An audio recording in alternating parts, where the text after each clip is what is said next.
مع سحاب السماء مثل ابن إنسان آتيا، وجاء إلى القديم الأيام فقربوه قدامه، فأعطي سلطانا ومجدا وملكوتا لتتعبد له كل الشعوب والأمم والألسنة.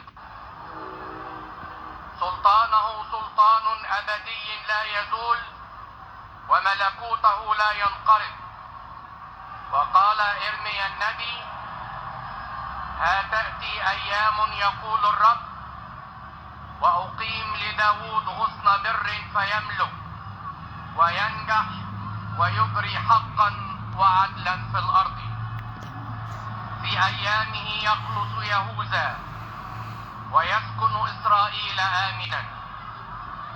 وهذا هو الذي يدعونه به الرب برنا.